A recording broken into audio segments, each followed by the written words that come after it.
নমস্কার বন্ধুরা, শ্রীময়ীস astrological tips চ্যানেলে তোমাদের সকলকে স্বাগত জানাচ্ছি।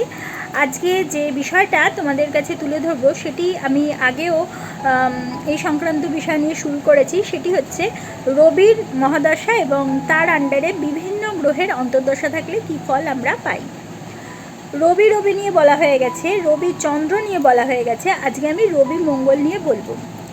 যাদের রবির মহাদশা এবং তোমার মঙ্গলের অন্তর্দশা চলছে, সেক্ষেত্রে মঙ্গল যদি স্বক্ষেত্রস্থ হয়ে থাকে, অর্থাৎ নিজের ঘরে অবস্থান করে এবং উচ্চ ক্ষেত্রে অবস্থান করে, তাছাড়া একাদশও অবস্থান করে এবং কেন্দ্র অর্থাৎ লগ্ন সাপেক্ষে 1, 4, 7, 10 এবং কোণ অর্থাৎ লগ্ন সাপেক্ষে 1, 5, 9 ঘরে অবস্থান করে এবং সেই মঙ্গলের অন্তর্দশা যখন চলে রবির আন্ডারে, তখন কিন্তু সেই সমস্ত জাতক বা জাতিকা তোমার ভূমি লাভ, শুভ কার্যাদি হয়ে থাকে, কৃষিকার্যে লাভবান হয়ে থাকে, গৃহের তাদের হওয়ার যোগ থাকে, গৃহবাড়ি হওয়ার যোগ থাকে এবং ধন সম্পদ লাভের যোগ হয়ে থাকে।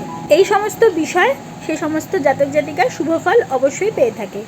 এবারে মঙ্গল যদি ভাগ্যপতি অর্থাৎ নবম ভাবের অধিপতি এবং আয়পতি অর্থাৎ একাদশপতির সাথে যদি যুক্ত হয়ে থাকে, তাহলে কিন্তু সেই লাভ অবশ্যই বৃদ্ধিপ্রাপ্ত হয়ে থাকে। এবার মঙ্গল যদি লগ্নপতি যুক্ত হয়, তাহলে সরকারি একটা অনুগ্রহ লাভের ভীষণ যোগ তৈরি হয় এবং সক্ষতা বৃদ্ধি অবশ্যই ঘটে থাকে। যেহেতু রবির আন্ডারে মঙ্গল, সেক্ষেত্রে সরকারি বা অ্যাডমিনিস্ট্রেটিভ পদে কর্মপ্রাপ্তির সম্ভাবনা এই সময় ইন্ডিকেট করে থাকে। এবারে দশাপতি যদি রবি হয়ে থাকে এবং তার সাথে যদি মঙ্গলের অন্তর্দশা চলে এবং সেই মঙ্গল লগ্ন সাপেক্ষে 6, 8, 12 অর্থাৎ দুস্থানের অধিপতি হয়ে থাকে, সেক্ষেত্রে এবং পাপগ্রহ দৃষ্ট বা যুক্ত হয়ে থাকে এবং ভাবপতি হিসেবে দুর্বল হয়ে থাকে, তাহলে কিন্তু তার যখন অন্তর্দশা চলে, তাহলে তখন বন্ধুনাশ হয়ে থাকে, ভাতৃবিরোধ হয়ে থাকে এবং সমস্ত ধরনের অশুভ ফল, এমনকি কারাবাস তোমার পর্যন্ত হওয়ার সম্ভাবনা দেখা দেয়।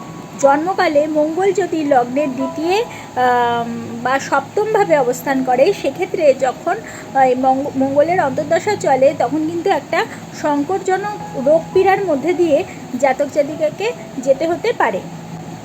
তাহলে বন্ধুরা, আজকে তোমরা জানলে যদি দশাপতি এবং অন্তর্দশাপতি রবি এবং মঙ্গল হয়ে থাকে, আমরা কী ধরনের আমরা ফল পেতে পারি।